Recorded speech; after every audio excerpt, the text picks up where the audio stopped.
You guys watch movies by M. Night Shyamalan? You know, the guy who wrote The Sixth Sense, Signs, Unbreakable, and probably other things since then. Always great films. Some of my favorite, really, with a twist at the end. A wild, kind of unexpected twist, right? The kid sees dead people because he's dead, right? Spoiler alert.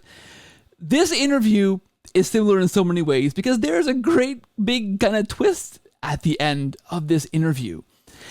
The question is the idea of works of the law. What did Paul mean by works of the law? And Dr. Matthew J. Thomas in this interview digs into the early church sources to figure out what those closest to Paul understood him to mean. And then kind of contrasts that or looks at that in view of how the reformers looked at works of the law, how more contemporary authors looked at works of the law, and which account of works of the law is more accurate. Now, for me, as I read this book of Dr. Thomas's, I'm thinking this is one of the major pillars of the Reformation, the idea of works of the law, right? The common trope that you get as someone who does things like I do with this podcast and this channel is that Catholics are working out their salvation. And this is a bad thing because Paul condemns this in the works of the law. But if works of the law don't mean working out your salvation in that sense, or doing works to earn God's favor, those kind of things that I thought Paul meant based on how I understood this to mean, that's not the case. If we can show from early church sources that actually Paul meant something different, and maybe the ideas that Luther and Calvin and the Reformers had weren't really based on the narrative of church history, were actually new innovations and weren't how the first Christians understood Paul to be talking. If some of those pillars of the Reformation were new, were novel, were not based in the history of Christianity, well, that kind of shakes up your faith as a Reformed Christian, as a Protestant Christian, protesting against this early version of Christian history, the Catholic Church. So we dig into this. And then I asked Dr. Thomas, well, what conclusions did you come to studying this? Because I know, reading that, shaking one of the pillars of the Reformation, would make me question my Protestant Christianity. Well, there's a great big twist at the end of this episode, and it's really worth watching. Absolutely fantastic. Please subscribe to this channel while you're here. Hit the bell, leave a comment, and enjoy this episode with Dr. Matthew J. Thomas. It's fantastic. Hey guys, welcome back to the show. Thanks for being here. Thanks for watching. Thanks for listening. If you are listening on podcast, we're also on YouTube at youtube.com/The Cordial Catholic to watch what you are listening to. And if you are watching on YouTube, thank you. Please subscribe if you can to our channel and check us out on podcasts as well, everywhere podcasts are found. This is going to be a really fun conversation. It's been in the calendar for a bit. I've been looking forward to it muchly. Which is not a word at all. I don't know why I said much. Very much. It's going to be so much fun. I am joined this week by Dr. Matthew Thomas. He's a DPhil from a little place called Oxford. He's an assistant professor of biblical studies at the Dominican School of Philosophy and Theology in Berkeley, California, and the author, for our purposes here today, of a fantastic book, Paul's Works of the Law in Perspective of 2nd Century Reception. Dr. Thomas, thank you so much for being here. Welcome to the show, and hello. Keith, thank you very much for your invitation. I just got to say, I love your enthusiasm. As you started talking, I'm thinking, man, I feel like I am finally on a Nickelodeon game show, which is like, as a kid, this is always what your dream is. Like, man, what if I could actually be on Legends of the Hidden Temple or whatever it is? And I kind of feel like this is at least partially realized by the enthusiasm I have here. So thank you very much. That was Always happy to bring the enthusiasm and game show like excitement to your life. Thank you. Thank you, Dr. Thomas. I love these. This is gonna be 2 weeks in a row of these strange backhanded compliments. Dr. McNamara last week said to me, "You know what? I hadn't heard of your show before, but once I heard of it, I loved it." And I said, thank you. I think that's a compliment. And Nickelodeon game show enthusiasm, I think is also a compliment. Oh no, absolutely. I'm thinking of that slime show. You said slime show. They dropped the slime, and Yeah, oh my, what that was that one called? It was brilliant. That was my dream to be on that slime show. Was it? Yeah. No. Yeah. Listen, what was that one called? Is Family something or? Yeah, I'll tell you later. I forget. Anyway, all I can remember is Legend of the Hidden Temple and trying to put together the Shrine of the Silver Monkey and how nobody could ever actually do it. Listen, I am really genuinely stoked to have you on the show because this is some of my favorite topics talking about today. First of all, the theology around the Reformation. I as a convert to Catholicism, that was always so fascinating for me in my journey and played a big role looking into the theology of the Reformers and why they felt the need to break from the history of the church and all these things. So I love that idea. And of course, works of the law figures hugely into... I'm saying strange words today. I love largely, this. These are all good omens, Keith. I'm excited. I am. Works of the law figures, a large part in the Reformation for one thing, and then you dig also into patristics, and I love the early church. That also for me was a huge area of exploration when I was becoming Catholic, looking into the history of my faith. It was the early church that I found and discovered these writers that followed the apostles, and I love that stuff. So you have this fantastic work you've done on the works of the law. It combines two of my favorite areas of theology. And I don't want those listening to think this is just going to be a huge theology nerd fest, because this is accessible stuff. And I want to talk in the latter part of the episode about some of the conclusions you came to, which, as N.T. Wright, who some of you know, as he says on the cover of your book, are theologically explosive. And not an understatement, I don't think. So thank you. Wonderful topic. I want to begin with talking about the genesis of this, because the book you produced, the work of your doctorate, I think it was, is on the works of the law. So Paul's idea of the works of the law, and how the early church received that or understood that. So how did you begin to think of that as an area of study, I guess, is my first question for you. Where did that idea come from? Yeah, absolutely. So, for me, this actually goes back to as long as I've been a Christian. So, I wasn't from a Christian background originally, and became Christian through just a evangelical outreach kind of church camp thing. My friend Ryan Suzuki invited me to. So thanks Ryan, you're the man. And which for me made a huge difference in my life. I was from a pretty difficult background. And so receiving the gift of faith at that point, and having a relationship with God, starting to read Scripture, and then having life of prayer, this all made a huge difference in my life. And I, as I would go to church, there were certain things that I found as I was trying to grow as a believer that I found really difficult to figure out. And probably the prime one was the way that the whole faith works justification, that whole kind of dichotomy seemed to work. And so the way that was explained to me was that you go to heaven, i.e., so that's justification. So, your eternal destiny with God, based off of what you believe and not what you do, based off of what you believe. So faith, believing, and then kind of works of the law on the other side. So anything that one might do. And I remember when I was younger struggling with this a great deal, because I would think, okay, that's, it's fine. And then I would go and I would, start reading the Old Testament. And I think, this doesn't seem like what this is saying. And then I'd start reading the Gospels, and it's like, I'm not totally sure that's what this is saying either. And then, you read other epistles like James or elsewhere, and I'm not totally sure this sums it up like precisely. And then even Paul, who's the one who was supposed to be derived from, I would read lots of passages in Paul where he would talk about judgment according to works, and everybody being held to the same standard in God, not showing partiality and everything like that. I just think, this is very odd. I can't quite fit this onto Paul either. And so this dichotomy for me, which was, at least in certain churches that I was a part of, was so prominent and important and foundational for the faith. I had a lot of difficulty in fitting this onto Scripture and figuring out how does this actually work.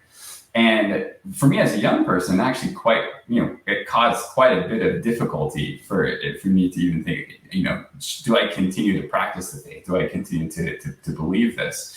And so, as growing up, middle school, high school, I don't know if all middle schoolers and high schoolers are thinking about theological questions like this. For better or worse, I was. This was really important and serious for me, and it caused a lot of difficulty, and really had me on, I guess you could say, kind of on, the boundary between faith and unbelief a lot of the time. Ended up, I guess you could say, more fully committing my life to God, even if I couldn't quite figure out how a lot of these things worked. And long story short, I ended up going into working in inner city ministry in Oakland, where I was working with young people who ran after school ministry. And it was in that context where I found that a lot of the, I guess you could say, the things related to faith and works, they became even more acute, I guess you'd say, some of the questions, because, you would have people who, were baptized sometimes, some of the kids I'm working with, you've been baptized multiple times, things like that. But who weren't actually living a life of faith in any sort of way, even when they had made that kind of profession. And, a lot of questions that I had related to final judgment, how final judgment, relates to believers, unbelievers, etc. And so when I was in this context, I first got exposed to the work of N.T. Wright. And it was actually his Romans in a Week class that he did at Regent College in Vancouver, where I went on to go study. And in his Romans in a Week class, he was talking about the word pistis, and how the word pistis means both faith and faithfulness. And so translators in Romans aren't sure how to translate it. And I just remember I was driving my car. Lucky I didn't crash, because it was, for me, I'm thinking, wait a second. I've always been told that, faith and faithfulness are your two opposite ends of the dichotomy. So we're saved by faith, i.e. belief, and not by faithfulness, i.e. obedience, works, etc. And you're telling me that this word pistis is both faith and faithfulness. So it's the same term on both sides of the dichotomy. I'm thinking, if this thing that Paul is trying to go and to commend is, this kind of fidelity to God, is a more fully orbed thing than I might have been taught growing up, then what's on the other side of the dichotomy? What is it that Paul is arguing against? And so, just this introduction, it suddenly made a lot of things that I couldn't make sense of previously in Scripture, and particularly in Paul's letters. Suddenly made a lot of things make sense, and then it also raised new questions as far as what is it that Paul is talking about then. So that was how I first got into this topic. Was honestly just like a kid, working in inner city ministry, working with other young people there, and trying to figure this all out as best as I could, and then it ended up eventually kind of going a little bit more academic direction. I think that's an amazing way of entering into such an amazing work that you've done in this book, and the work you've done for your academic career. I mean, so it's so organic. It grew out of actual experiences. I'm not sure that's usually or always the case, but amazing thing to trace out your interest in this from a very early age, and then trying to solve that problem by applying rigorous study to that question. That's kind of amazing. I didn't expect that would be the genesis of this book. That's a much better story than I imagined. I thought you'd just say, "Oh, I read a book and thought it was interesting, and so I." But this is I think back to some of the things that laid foundational roots for me in my conversion to the Catholic faith and evangelical. And I think of from a very early age, I became evangelical in high school. I was raised nominally Christian and kind of committed to it in high school. And pretty early on in that experience, I remember our youth group, we were probably like you. It sounds like high school kids really interested in theology.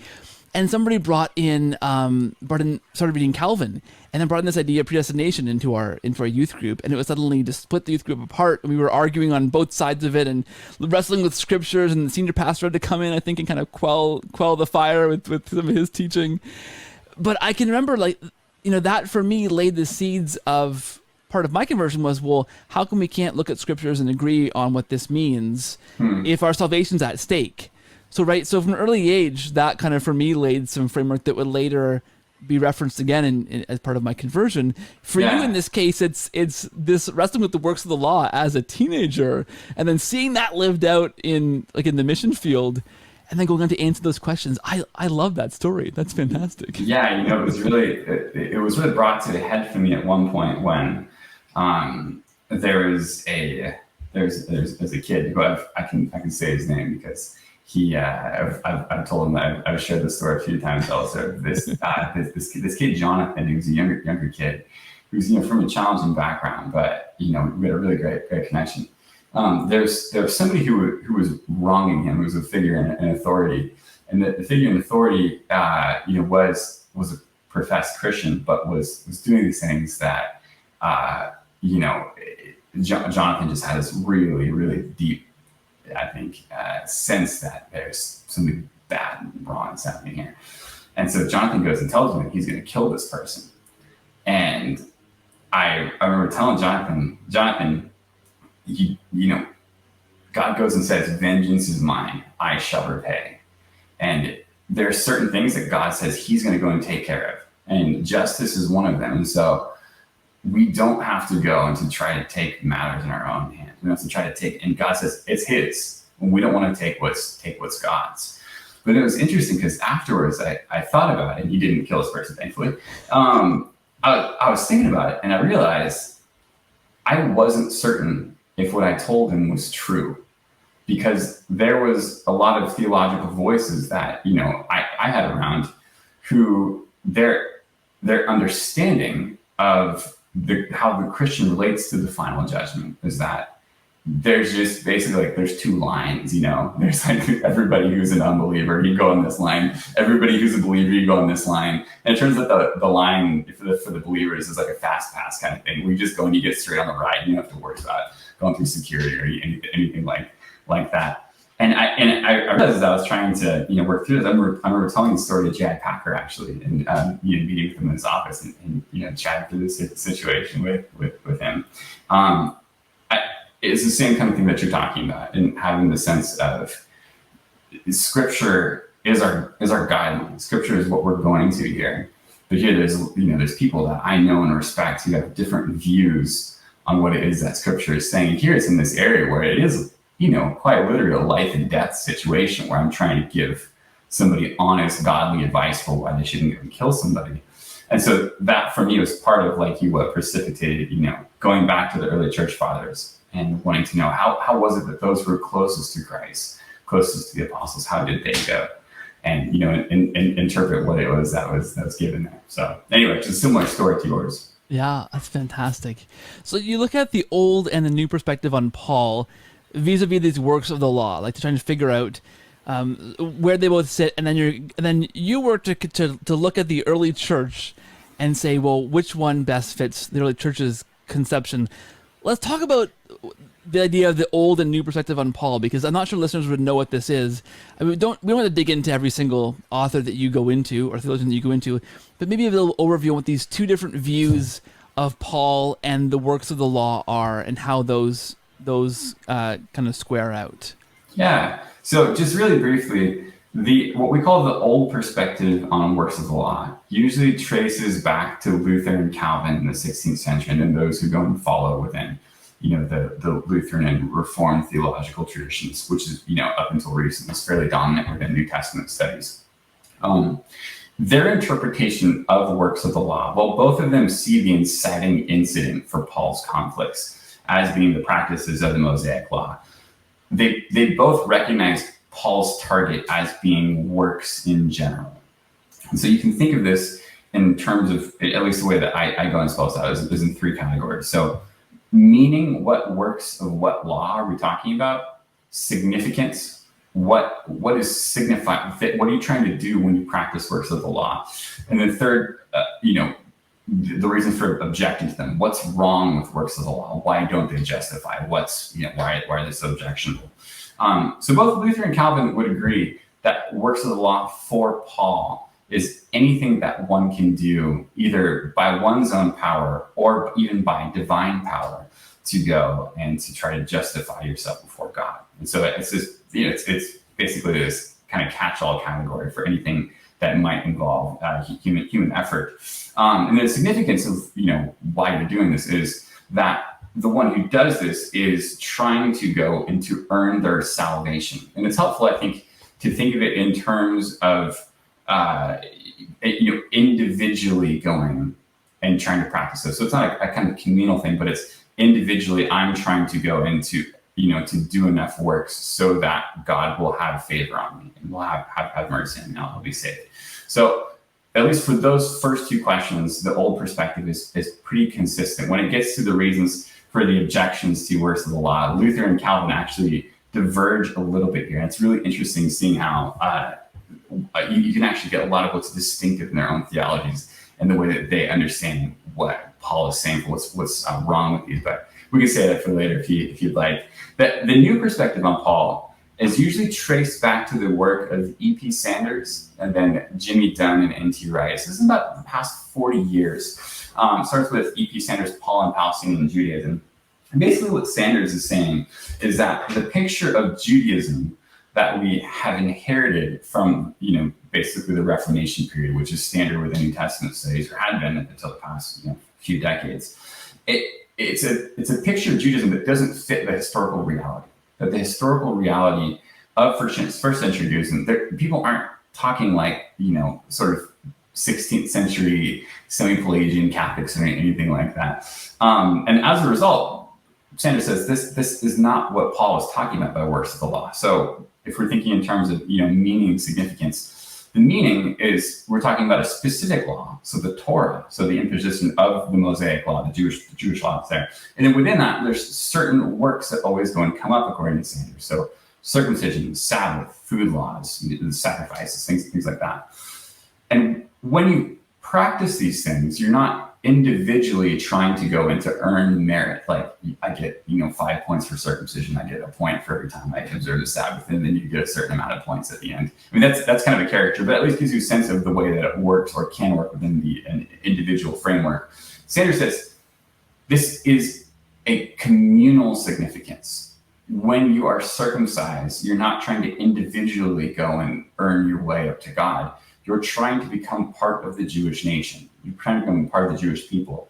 And this is significant because salvation is seen as being tied in with the election of the Jews. And so if you're going to be part of those who will be, justified, saved and redeemed by God, you need to be part of the people that he has ordained. And so you need to become part of the Jewish nation. And then that is what, according to the New Perspective figures, that Paul is reacting against. And so this, your obvious point where this would seem to fit is if you think of in Romans 3:28 and 29. So for we reckon that one is justified by faith apart from works of the law, or is God the God of the Jews only? Is he not also God of the Gentiles? Yes, he is God of the Gentiles, and goes on from there. So figures like that, Sanders and Wright, they point and says, this is the issue. The issue is whether or not you have to observe the Mosaic law, whether or not you have to go and become Jewish in order to be saved and accepted and redeemed by God. And Paul's answer, according to this perspective, is no, because the covenant promises were always universal in nature. They're always meant for all nations when the promises came true, and now they have. So that's a bit of what the old perspective is, what the new perspective is. And when I entered in this conversation, that was kind of what I was wrestling with, was these two perspectives, and then trying to fit them into, how do these go and relate to what we find in Scripture. Yeah, and which one, and how do we tell which one is the right interpretation of works of the law and which one fits?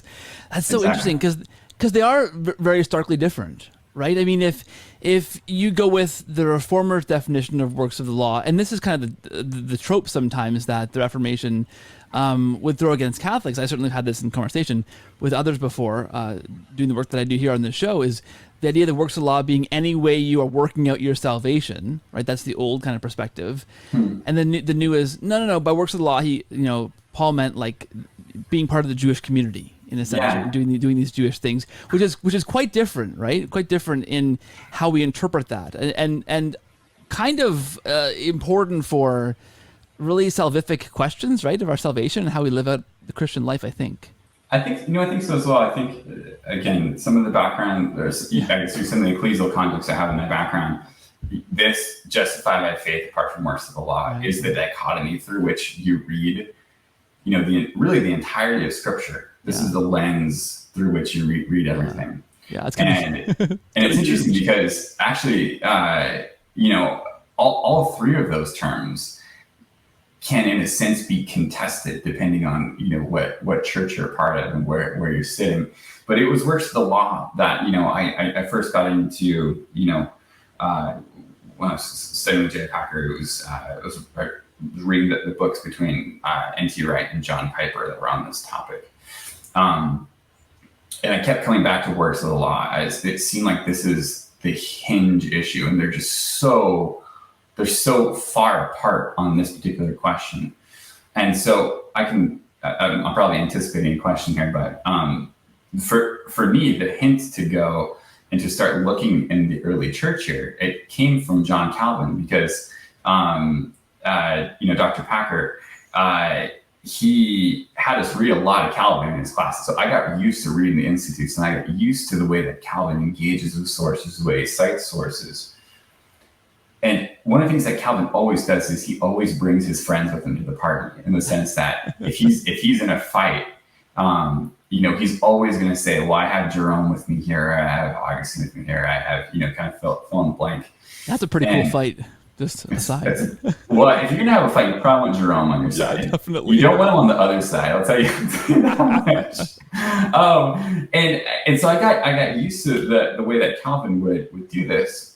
And so I was reading this is the following semester, I was writing a paper that was really focusing on works of the law, and just trying to engage the topic on biblical grounds, even though I saw that both Wright and Piper were engaging this on biblical grounds and coming to very different, interpretations. I was reading at Romans 3:20, where Calvin, in his commentary on Romans, he says, it is a matter of doubt, even among the learned, what the works of the law mean. That's really interesting. And you see from my book, I start with that. Yeah. And it continues, some thought from the addition of the word law that Paul meant the ceremonies of the Jewish law. And so he says, Chrysostom, Origen, Jerome, they thought that Paul was talking about the Jewish ceremonies, and he says, circumcision, Sabbath, food laws, things like that. And I'm looking at this and I'm like, boy, that looks a lot like the new perspective on Paul.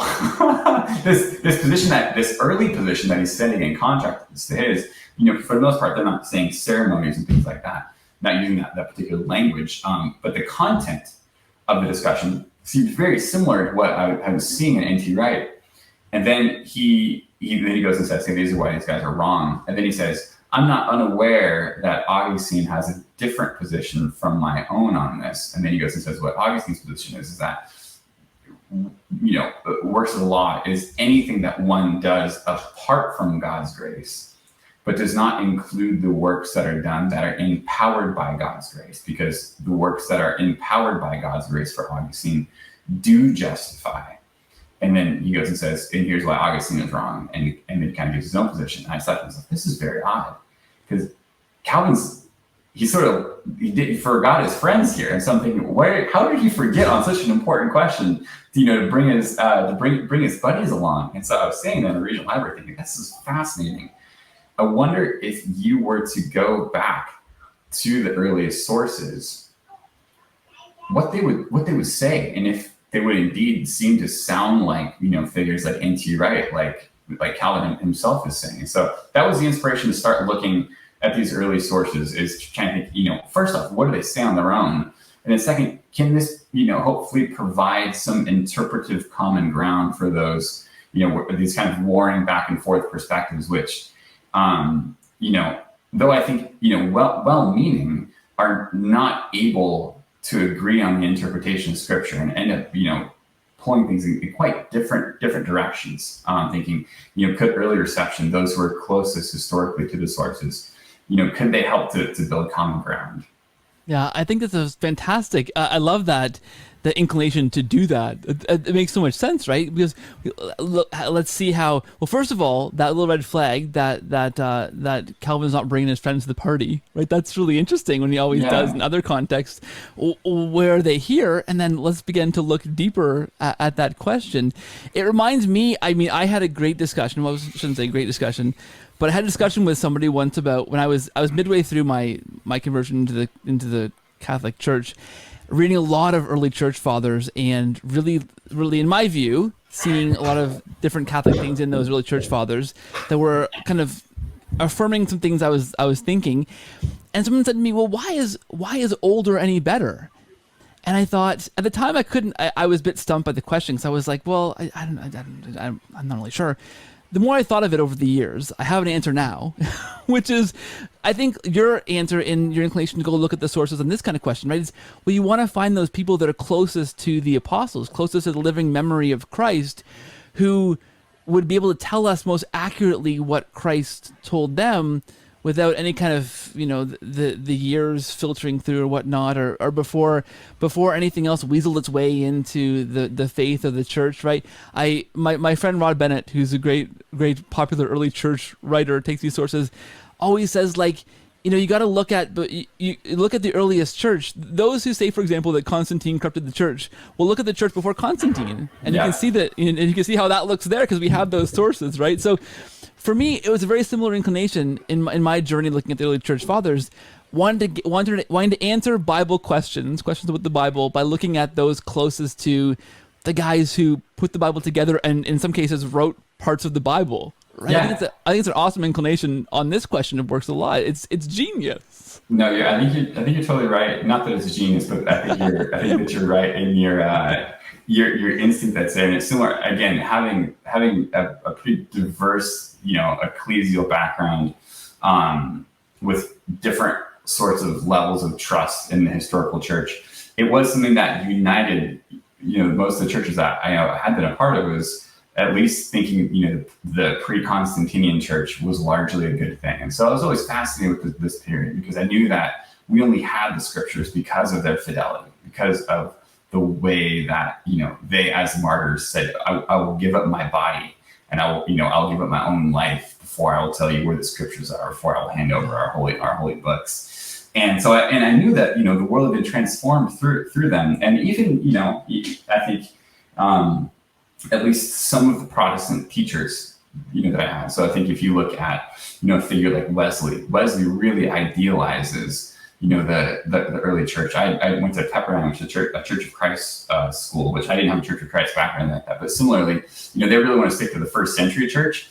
But they're also, whatever's closest to the first century church, they're pretty open to as well. And even Calvin himself, he talks in a few places about how it is that his own project is meant to be a restoration of the church that you find within these, the first few centuries, which he identifies as a purer time when it comes to theology and practice. And so, he talks in some places about like a 500-year sort of golden age, so to speak, when you have this pure practice. And he appeals, specifically when he's writing his Cardinal Satellite, and says, our project is one of restoration. We're trying to go back to these early sources and to restore, what you had, the purity of doctrine and practice. And so this thing, it's an interesting tension that you end up finding, because this is one of the questions where, even though I do think Calvin means what he says when he says that, there are a couple of instances in Calvin's own theology and practice where what he believes and what he says isn't actually well represented within the early centuries. And this is one of them, which I think Calvin himself recognized. And so it's a point of tension, I think, from his perspective. It's so interesting. So you begin to dig into these patristic sources. I was fascinated because you dug into things I hadn't even heard of before, and I did a pretty deep dive into the ante-Nicene fathers, and you dug in. I mean, I think every source imaginable you covered in this book from the early church, and you kind of looked at how they tackled or how they mentioned works of law. You have a fantastic little grading system that you use. I think we don't need to go into the weeds there, but what did you begin to find as you were mining these sources? It wasn't as if no one mentioned works of law, I don't think. You began to find some mentions of that. And what did you begin to find? Take us on a little journey. Yeah, so I guess I can even go all the way back to a decade ago when I first wrote the initial paper on this at Regent College, because it was I had that hint basically from Calvin that these early sources are saying something that's different from what we're calling the old perspective. And these earlier sources, we can call early perspective, seem to be very similar to what we're calling the new perspective. And so I started reading these early sources. So Epistle of Diognetus, Justin Martyr's dialogue with Trypho, Irenaeus against heresies and the demonstration of apostolic preaching. Those are three major sources. But as you see, I in the project, I go through everything that we have from the 150 years after the death of Paul, so up to Saint Irenaeus. Every piece of potentially relevant information, I try to go and include. And I mean, if there's sources that you'd never heard of, there are sources I'd never heard of. I spent three years going, I kind of turned over every rock that I could. And then what I do is I fast forward at the end of, when you get to Irenaeus, up through, Tertullian and, the Didascalia Apostolorum and sources like that, up until you get to Origen, because Origen is the first commentator on Romans that was available to Calvin and to Luther. And so they both say, yeah, well, the church got it wrong in works of the law because, it was Origen's fault. He sort of misled everybody thinking that they're talking about specifically the Torah and whether or not, you have to go and be circumcised and observe Sabbath, etc. What you find is that if you look through these early sources, they all sound like N.T. Wright. It's like somebody got like an N.T. Wright time machine and just like threw him back 19th century or something like that. That was honestly, that was my impression as I started to read through Irenaeus and Justin Martyr, and that's continued on in the decade since then as I've been researching and writing on this question. There is, when it comes to the question of the meaning and significance of works of the law, there's such a close identity between what the early perspectives say and what the new perspective says, that we can, I think, speak of the new perspective as in reality the old perspective, and what we call the old perspective as actually, comparatively speaking, a new perspective on this particular question. Now, there's some divergence in this, and you don't want to go too far in affirming the new perspective. I think, at least from a historical standpoint, is saying, is there historical substantiation? Because when you get to the question of, why it is that works of the law are objectionable, Sanders, Dunn, Wright, they all give you different ideas, and some of those ideas have early precedent, substantiation, I think, historically. Other parts that don't at all, and so you don't want to overstate this, but at least in the question of the meaning and significance, what you find is it's always these points that come up. So these particular practices of the Mosaic law. So do you have to be circumcised? Do you have to, obey the food laws? So do you have to, continue to practice the Sabbath in accordance with the Jewish practice? So that's, again, there's an odd sense in which there's a kind of vindication of Calvin here. Calvin, I think, at the end of, he could read the end of my book and say, I told you so, in a sense. Like, this is, I'm not necessarily any farther than I was at the end of, his commentary on Romans, at the end of Romans through 20, where he's distinguishing his position from these earlier positions that he can recognize from his vantage point in the 16th century. I think the question is, what do you do with that?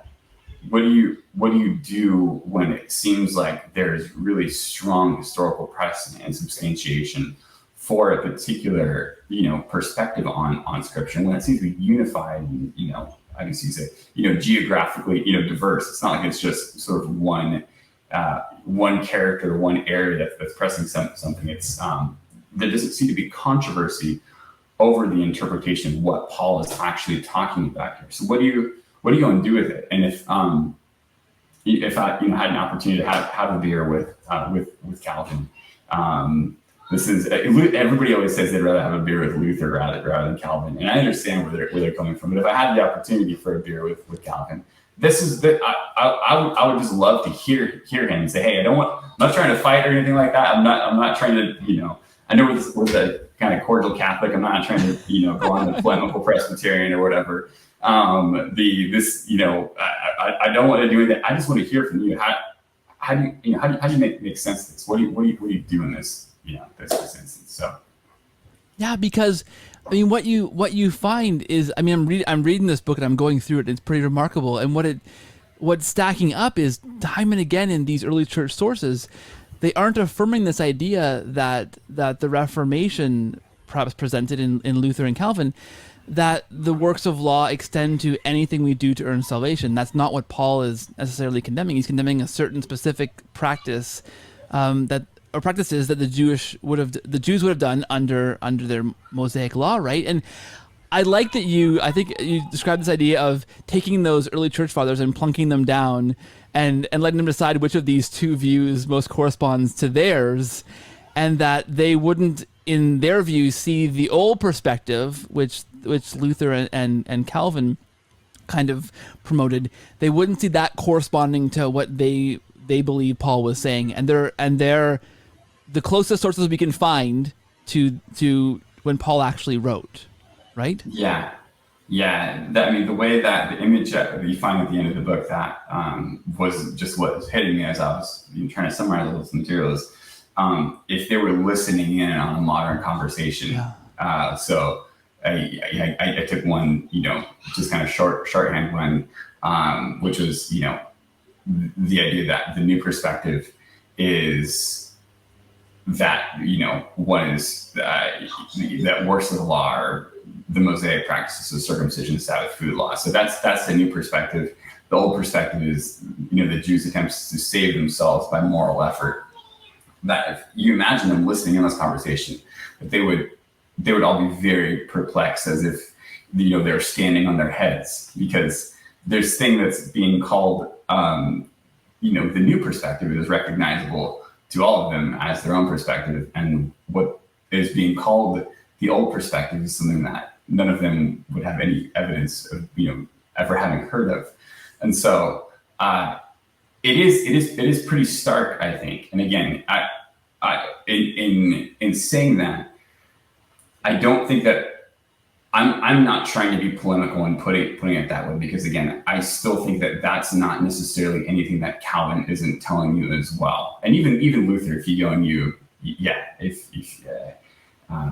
and we could talk more about Luther's question if you want, but Luther also, is pretty clear in distinguishing his position from earlier positions, and then also from, the Augustinian position on this question as well. But it is stark, and I think particularly within this particular, this debate that has arisen, and the way that we're framing it within, contemporary biblical studies of the old and new perspective. When you actually go and try to see outside of our particular historical context, it looks very interesting, I think, as an outsider. Well, okay, so N.T. Wright, on the front of this book, you have a fantastic endorsement from him that calls your book theologically explosive, right? And I gotta say, I agree with him. He's right, of course. He's often right on lots of things. I'm not gonna disagree with N.T. Wright on too many things. Certain things I would, but when you think about the Reformation, right, and Martin Luther and John Calvin and the Reformers, what you usually think about is the corruption of the Catholic Church, that these Catholics who are trying to work their way into heaven. And this is one of the big framing things of the Reformation. It's one of the tropes that I hit against often doing this work, right? And I held these beliefs as an evangelical before I became Catholic. that Catholics are working out their salvation. That we're these people that believe in an idea where we can work and earn our salvation. And the Reformers came along and said, no, guys, look, Paul condemns you in his works of the law. You guys are all just working it out. You're wrong. Here's why.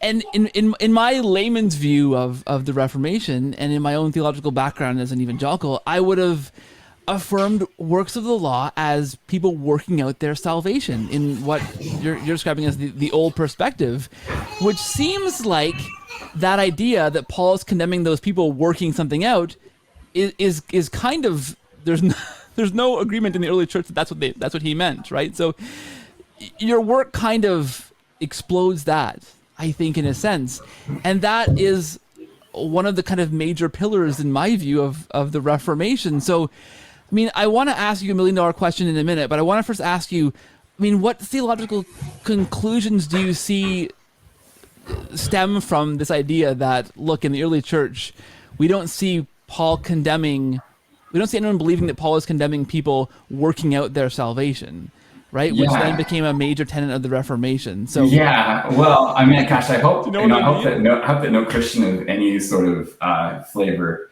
is condemning working out your own salvation, because Paul tells us to work out our own salvation with fear and trembling, for it is the Spirit of God that works within us. And so, considering that we're commanded to work out our own salvation, I would earnestly hope that we would take that seriously. I think that if one is thinking about what can one still affirm, if one is, I think in an old perspective, adherent, and where is there still points of commonality if you're looking within the early church? The early church would agree that there's nothing that one can do to merit the grace of salvation. And so if you're thinking of what God gives to the one who converts to Christ, there's nothing that we do. There's no works whatsoever that we bring as prerequisites. If you think of, passages like, Titus 3:5, it doesn't save us by our own good deeds, in the sense that our own good works are not the instrument by which we receive the grace of conversion.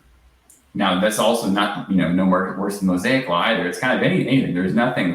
There's no prerequisite for that. And that's actually, you put it in those terms, and it's really easy to go and to map the ministry of Paul onto the ministry of Christ, because that's, of course, the same thing that Christ is doing in his own life, is he was going to your sinners and your tax collectors, and he was, in a sense, giving them the grace of conversion by his own person, by his own ministry, to those who had sort of no kinds of, prerequisites that they could go and offer. And there is something that it was scandalizing, I think, for some, in doing that. And I think that the same way that you see that in Christ's life, in his ministry, I think that you see that in Paul as well. And so that's absolutely, I think, common ground, and should be common ground between old, early, new perspectives, that when it comes to the reception of this gift that God goes and gives us, which he intends to work out in our lives to, the end, which is, sanctification and eternal life. That's something that is completely unmerited by anyone. I think that's helpful as common ground to still go and get that. The question is, what is Paul talking about with works of the law specifically? So what is that actual debate about? And I think that it seems clear that the debate is not about that. And actually, Jimmy Dunn here, I think, is quite valuable, because he goes and points out, says, look, any faithful Jew within the first century, if you say that receiving God's grace, the gift that God goes and gives, and bringing Israel into the covenant, is not something that is merited by Israel, any Jew who is faithful to the Torah or the prophets in any sort of way should absolutely say, yes, absolutely. Deuteronomy 9:5, that's exactly what it goes and says. Daniel 9 says exactly that, over and over. The idea that it's not because of the Jews' own prerequisites, it's not even because of their own fidelity that God has gone and entered into covenant with them. And so I think that you can actually, Jimmy points out, says, look, that Paul going appealing to that, he's not going against the old covenant. He's giving you the base terms of the old covenant and just going and restating those. And I think that he's correct there.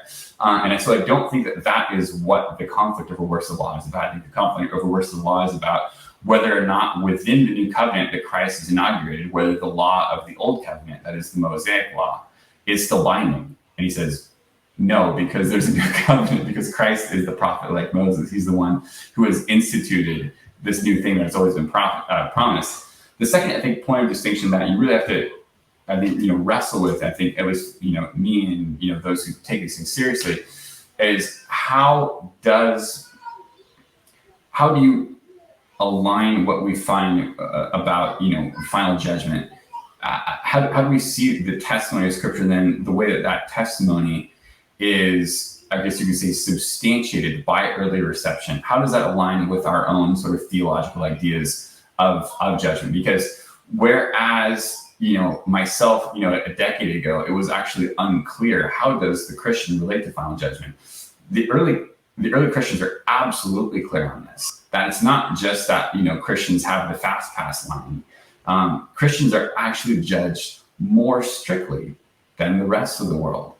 And that's because to whom much is given, much will be required, which you can find in the New Testament, you can find in the Old Testament, Amos 3.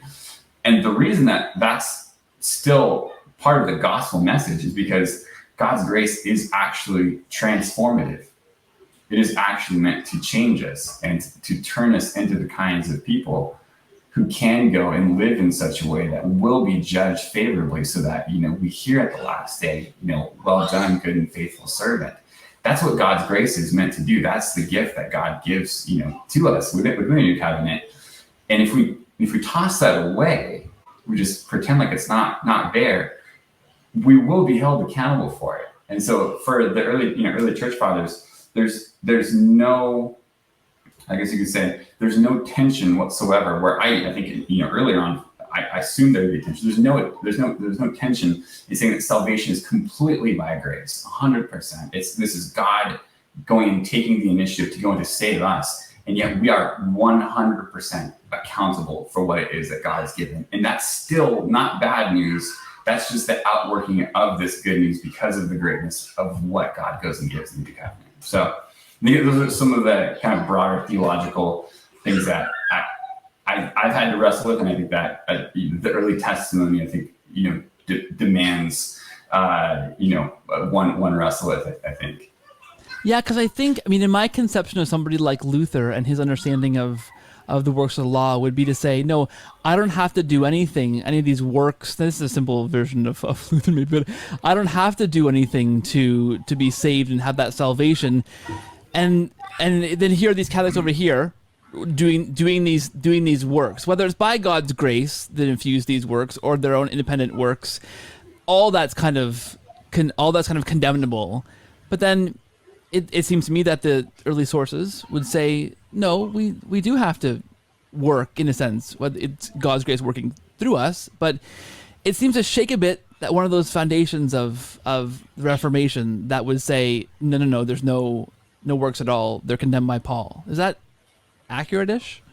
I think so. I think I remember when I was first writing this original paper at Region a decade ago.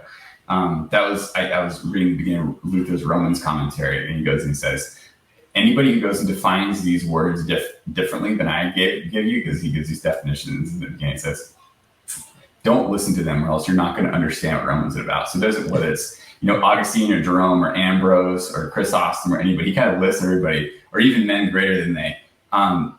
Don't listen to them on this if they're defining things in a different way. And I don't think that Luther would say something like that if he didn't realize that there is something distinct in his own interpretation in relation to the early Christian interpretation on this question, sort of what had been the historically received interpretation. And there's places where, Luther will be really explicit about this and just say the fathers knew nothing. There's a bit where he goes and says, the Jews and the Turks knew better than the fathers do. And you can find up all kinds of funny Luther, quotes, on fathers. And I don't think that being mean or trying to be mean-spirited. I think that he recognizes that his interpretation, his understanding of what it is that Paul is saying is quite distinct from, and in some key areas, the early interpretive tradition. And he sees the consequences of that as kind of boxing him in. And so having broken out of that box, I don't think that he's really able to look particularly favorably at, those who had preceded him in these areas. Yeah, it seems like kind of a novel innovation with Scripture, right? And again, that brings me back to my experience of looking for the early church and looking for the church that these days corresponds most closely with that, and encountering some of these novelties in church history, right? The idea that I encountered the idea of the Eucharist in my study, and then you look at, say, someone like Zwingli at the Reformation, who had some, what I see as novel, new ideas about it that really changed the face of Christianity. I in my study found these different novel inventions of theology, and that kind of shook me in my own faith to realize, hey, as an evangelical, I'm not necessarily following what the early church was believing, right?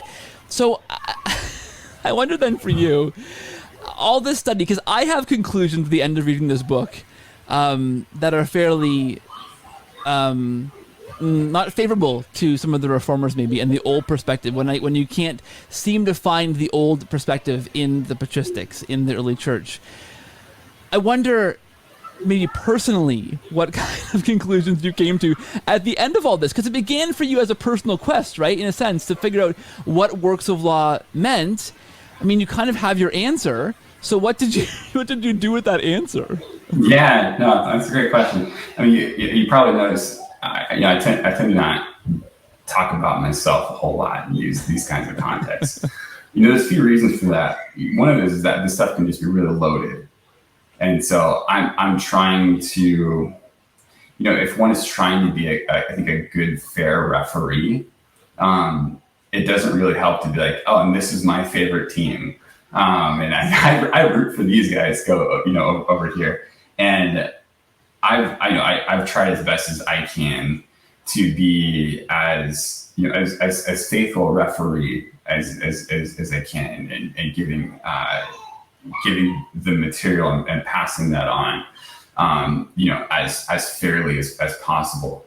Some of the other reason I tend to not throw myself into this a lot. I think of my own theological hero is C.S. Lewis, and I've benefited more than I can put in words from what he's giving me. And I think because he didn't really go, and I guess you could say, he didn't put his own opinions and his own views sort of at the forefront of what he was doing.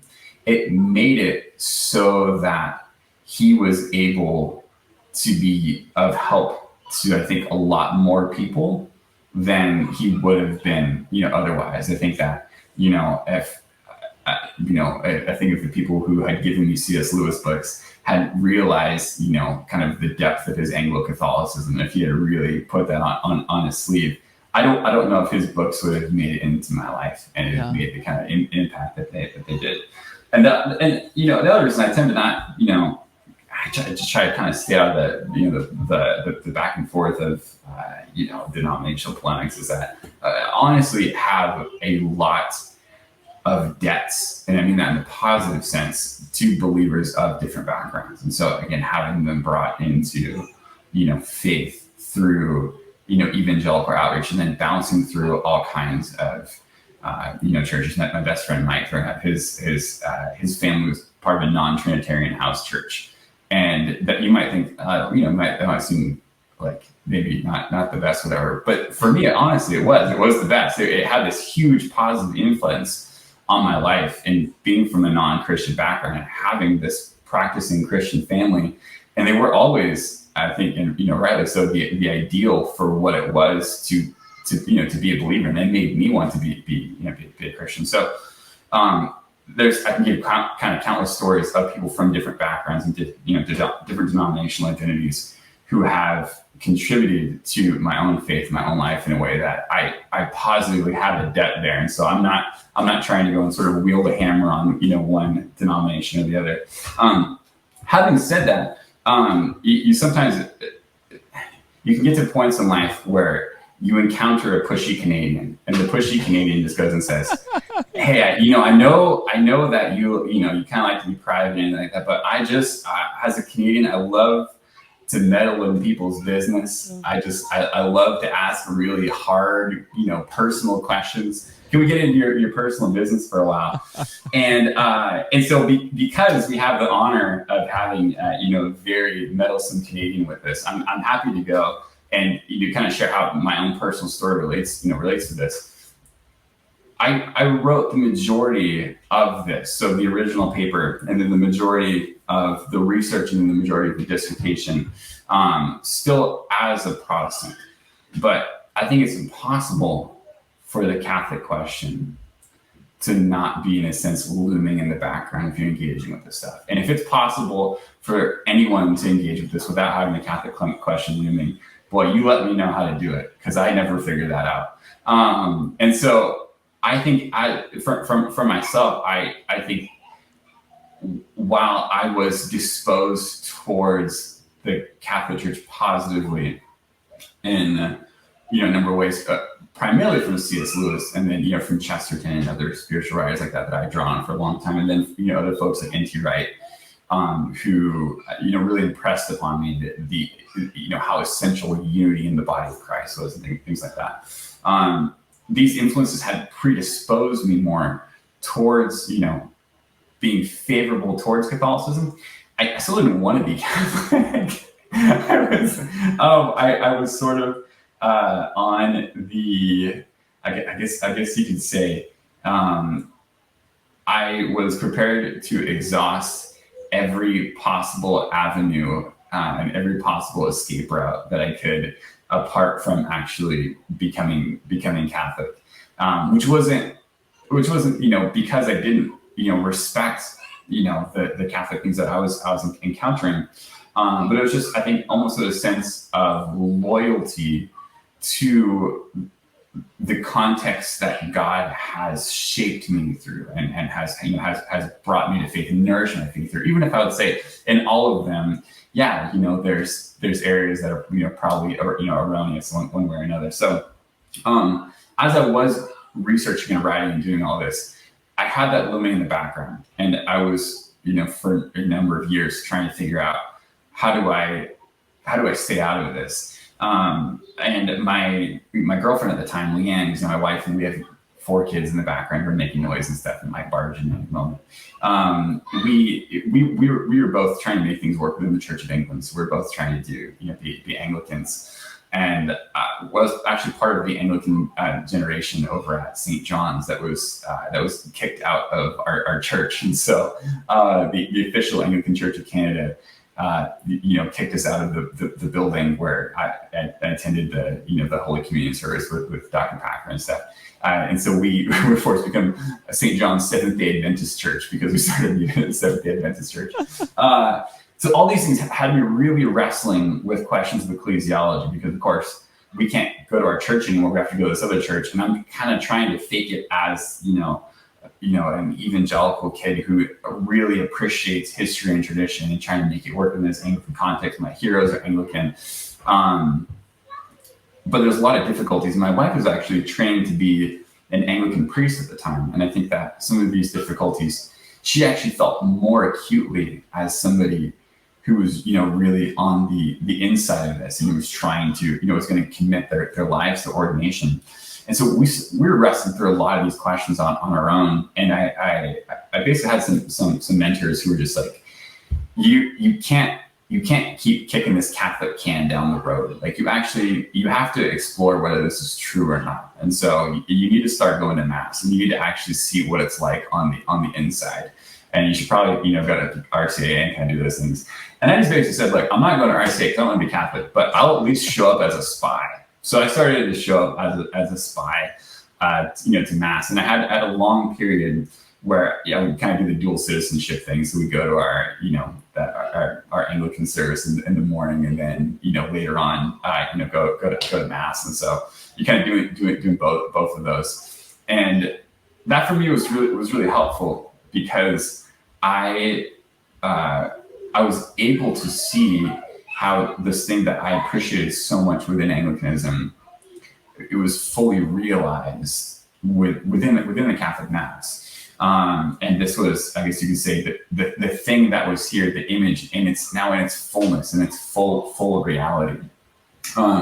Did that make me say, "Hey, I want to go and become Catholic"? No, I tried to exhaust every kind of option that I could to not do that. And I think that there's a piece of that where depending on what kind of Protestant background you're from, I think that there's something that's existentially really difficult. That's there to go to give up. But I basically spent 3 years as a Protestant spy, going to mass, both when we were in Canada in the first couple of years, writing the doctorate, and it was still involved in various Protestant contexts, and back at home, much more kind of low church, charismatic, kind of house church sorts of things that continue to be involved in. So I was still doing that, but was at mass every Sunday, getting able to experience what is this actually like in real life, apart from reading the church files, apart from reading Saint this or blessed that or anything like that. What's like your actual real day-to-day life stuff like? And I think as a spy, being there for 3 years, I was able to see how this started to affect me in my personal life. I was able to see, like, I can take one example. I was able to see how this context, it took my cynicism, which I used to be a very, very cynical person. I think especially when it came to church stuff, I was very, very cynical. It melted this away in my heart. It made it so that instead of this kind of skepticism and this individuality that I always prized, I just had this love, this faith, this hope that just seemed to increase Sunday to Sunday. And what was great was that I found that when I would go back home to these evangelical contexts that I was a part of, that that cynicism that I developed towards those places, towards those kinds of various figures, etc. That cynicism that I had previously just been, I didn't try to work it up. It was just always there. That was replaced from being in these Catholic contexts with that same kind of faith and hope and love that had been engendered in me through being in mass and as well. And just, again, not being outside of the church, but still participating in the liturgical, life and the worship of the church there. I eventually got to a point, having studied all this, looking through all the early fathers as you had, Keith, and then I think particularly looking at this question intellectually, I was pretty well convinced. I was more convinced than I wanted to be existentially, but then existentially, I think seeing the way that spending years kind of as an outsider around the church, but then the way that the love that God goes and gives through being, in mass and around mass, the way that started to change my own heart. So not only, was I, looking, kind of sort of friendly, ecumenical, hey, we're all buddies, but actually me, who had previously been quite hard-hearted towards, a lot of my own evangelical heritage, I actually had this new freedom and this new love that was there, and often more so than my evangelical friends. I had evangelical friends who were ready to just kind of toss it all out, and I'm trying to talk them off the ledge, saying, "No, what you guys have here is almost completely right. There's just a couple missing pieces, and I can see what those are now. I saw it. These guys are like they have it over here, and once you get that, it all works. You don't have to please, don't throw all this away." I think when I got to that point, existentially, I could see the difference that this made in my own life. I found it difficult to go and to deny that. I think it got to a point where once I recognized what God had done in my own heart, again, not even through being inside the church, but just through being in and around, I think became a question of either obedience or disobedience. And I think that once you get to that point, if it's obedience or disobedience, I think you got to choose obedience. So there's a really great quote from John Henry Newman. And, John Henry Newman is not always thought of as being this guy who, hey, he loves evangelicals or anything like that. But if you actually look at his writings, he similarly had this evangelical upbringing. And as a Catholic, one of the things that's fascinating is even after he'd been a Catholic for decades and decades, he still looked back on this and says, this is essentially right. This was and is essentially right. And there's a quote here. I'll read this for you. This was after he had been Catholic for 41 years, and he was writing to an evangelical guy who was writing to him. So this was a couple years before he died. What can I say but that those great and burning truths, which I learned when a boy from evangelical teaching, I have found impressed upon my heart with fresh and ever-increasing force by the Holy Roman Church. That church has added to the simple evangelicalism of my first teachers, but it has obscured, diluted, enfeebled nothing of it.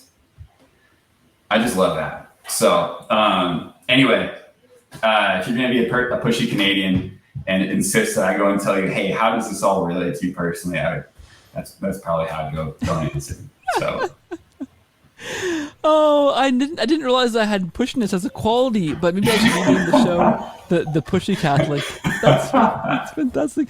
Well, I'm glad to have pushed you so far, because what a fascinating story. I mean, there's the head knowledge, there's the heart experience, and I think it comes down to that so many times, that the call to obedience or not, right? It becomes that crossroad.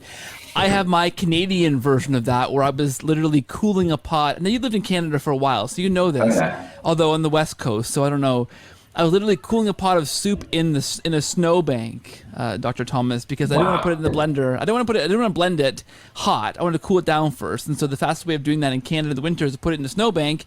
So I'm out there in my slippers on the back porch cooling a pot of soup in the snow, and I thought, I've read all this stuff. I've been to daily mass a bunch of times. I used to go before work, sometimes before I was Catholic, just to check it out, kind of like you did. You said spy on it. And I thought, what else can I do now? Like, where else, the question that St. Peter asks, where else can I go at this point? I was too far gone to not become Catholic at that point, right? But it was the head knowledge and the heart experience that became married in my decision to, I got to become Catholic, right? And I didn't study nearly as much as you did of the early church to reach that conclusion, but there you go. I mean, what an amazing conclusion. And I guess I love that Newman quote too. I had Father Joshua Caswell, who's the superior of the Canons Regular of St. John Cantius. They have a beautiful church in Chicago. He was similarly a Canadian with a charismatic background. He was raised way up north in the indigenous reserves. They were missionaries. They were actually evangelical missionaries to the indigenous people way up in northern Canada who were Catholic and who evangelized these guys, and the whole family became Catholic, which is an amazing story. I had him on the podcast a while back. But he said, I think what this quote encapsulates for you and for me too, he said the idea that, look, all these worship songs we sing as charismatic Christians, all these longings we have to be closer to Christ, to be united with Christ as close as possible. And we sing this in worship songs, right? Like, more of you, Christ, we want more of you. This is quite literally fulfilled in Catholicism. Right, in the sacraments, in the Eucharist, in confession, the words of Christ on the lips of a priest empowered by Christ to give those words, to say, I forgive you, right? Christ in the flesh, in the blood, in that Eucharist, because we believe quite literally in the words of Christ and saying that's going to happen, right? These things, I think that quote is suggesting, aren't obscured, they're magnified, right? In the Catholic faith. No, I think you're absolutely right. And honestly, it's hard for me to put into words the gratitude that my wife and I feel. And she was receiving to the church 2 years before I was, and so she has she's been here slightly longer. But it honestly, the gift that we get to experience, in being part of the church, and being mass every Sunday, it's just incredible. It honestly is. It's one of those things where, again, I think having a Protestant background that I'm so grateful for, and having so many people who are from Protestant backgrounds, who are, I admire and are really important influences in my life. I hate to be pushy with any of these things, and I'm much more comfortable. And there's a sense in which, I think that's good, because in my own work, I'm trying to be as fair as I possibly can to all sides involved. But at the same time, it is impossible to not want this for everybody. I think that there is I think that when you are able to be an active, practicing, Catholic, it's just really hard, when you're done with Mass on Sunday night, I think, gosh, I wish all of my friends could be here. I want them all to go and have this. And especially, I think, when in their own context, when they do have, like I used to have, when they have some sort of measure of angst or some measure of sense, I remember thinking this all the time. It's like, what am I trying to lead people to? Because I remember on Sunday, even, when I was doing interceding ministries like that, I know how to be a Christian on, Monday through Saturday, but what am I trying to lead people to on Sunday? What is the actual reality that's here? And I think having the gift of what Christ goes and gives us through the Eucharist, having that be the center of who we are and what we do, which again, is not about us. It's about what he can do in and through us, and the way that he can go and make his grace actually, tangible to us. Having that as a gift, and having that be, something that we can, draw on, every week, is like, it's impossible not to think, gosh, I want everybody to have this. I want everybody to be able to minister and to serve from this place of fullness, because I know in my own life, I'm trying to minister and serve, and without having that fullness can be hard. And I think that some of my own people that I'm close with, that have ended up in more cynical places, or just tougher spots. I would absolutely be in the same boat, in the same situation, were it not for what God has shared with us. So anyway, I have the same feeling as you, just gratitude, and just wanting, as being brothers and sisters, just to share the good things that we found with everybody. Well, look, I'm so glad that I was pushing enough to get that story out of you, because that's just fantastic. Gosh, you're the worst, Keith. I am pushy Canadians. That's a first adjective. I'm glad. Yeah. Once in a while, I don't want to be so cordial. I hate to end this here, because I could talk to you for hours and hours, but I mean, we'll have to have you back maybe for something else. But this is fantastic. I mean,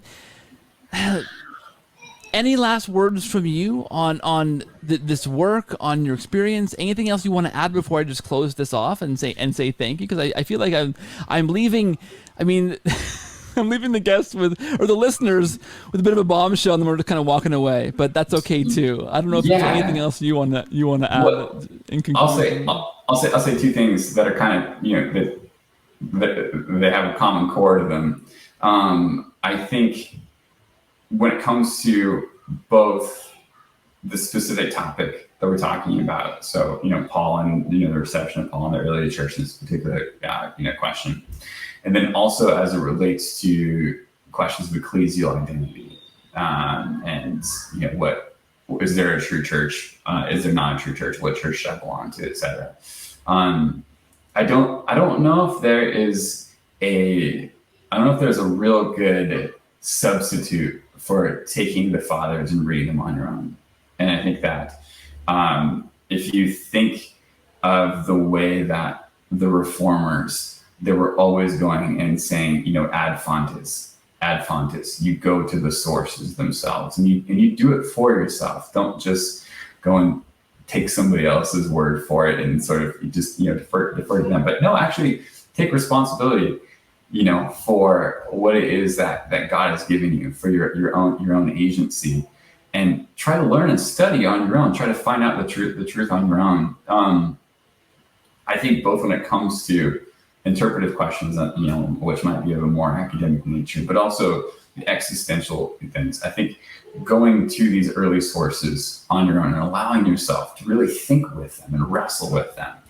I don't know if there's any real substitute for going and doing that.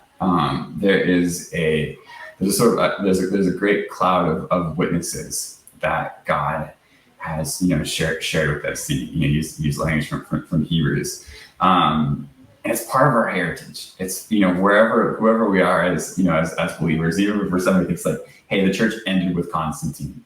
That was it. It's all done. Gosh, go to all the ones before that. And if you think like they ended with Origen, it was all terrible. Was it Luther says that Origen was the third evil angel, I think, from Revelation. Great. Origen's the third evil angel. Go to the folks before Origen, but start to read this and get a sense of what early Christianity is like. It's like on your own, and ask God to give you guidance and to help you to understand and to practice and believe in a way that's faithful to what He's given, because there's riches that are there that are meant for all of us. And I think that when we start to experience what they do in our own lives, I think that what's great is that God, I think, is much more glorified than He would be otherwise within our own lives when we're able to walk in fuller obedience to what He's given. It's not just like, hey, it's all about me, I get to go to church now and not be cynical. But no, I think that honestly, go back to the Piper line, which some people like, some people don't like. I think it's actually pretty good. God is most glorified in us when we're most satisfied in Him. I think that when we have the fullness of what God has given, which I think is attested to, within the early church, I know that in my own life, I know that God is more glorified in my life through the satisfaction that comes with having the fullness of the faith that He's given to us as the name goes and says. So anyway, I'll leave you with John Piper. That was unexpected. You didn't think I was like, yeah, just go back to John Piper, do what he says, do ad fontes like the Reformer said. But honestly, I think that the instincts there are good. I think it's just a matter, do we actually follow up on them? And I think that we all should. So yeah. That's fantastic. And you can buy, I bought the Ante-Nicene Fathers on an ebook for about, I think it was like 30 cents, honestly, on like Amazon. They're dirt cheap. Yeah. And they're out there, and there's just tons of great stuff to read. That's fantastic. Dr. Thomas, it's been an absolute pleasure. I can't underscore that enough, having you on the show. It's been so much fun, so fantastic. Thank you for coming on here and telling us about this incredible mission that you went on to find the answer to this question and where that led you. I think that's pretty amazing and remarkable. Thank you for trusting me with that and pushing you a little bit. Thank you. Where can people go to follow you? Are you out there anywhere to follow? I mean, they can get your fantastic book. I'll link to it in the show notes for this show. Anywhere else you want to point them towards? Yeah, I honestly don't have a whole lot of kind of social media presence, and I don't do like Twitter and stuff like that. I have Facebook, and it's usually pictures of my kids or C.S. Lewis, quotes and stuff like that. And so, I'm absolutely happy to go and connect with people that way.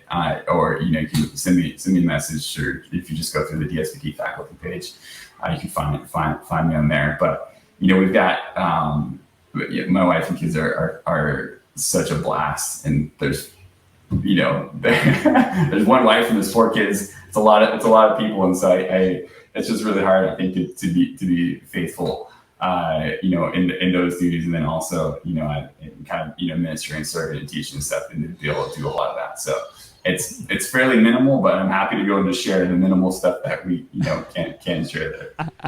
I hear you. Well, I'll put links to your book. I'll put links to your profile page too if you want to reach out and contact you. not hopefully inundate you with the emails, but we'll see. We'll see. Thank you so much for being here. Honestly, it's been an absolute blast. I want to say God bless you. God bless the work you're doing for the church. And seriously, sincerely, thank you so much for being here and joining us today. Keith, this is even better than being on Legends of the Hidden Temple. I mean that from the bottom of my heart. This is even more significant for me. So thank you for being such a fantastic host. Hey, no problem. Hope that Nickelodeon's listening.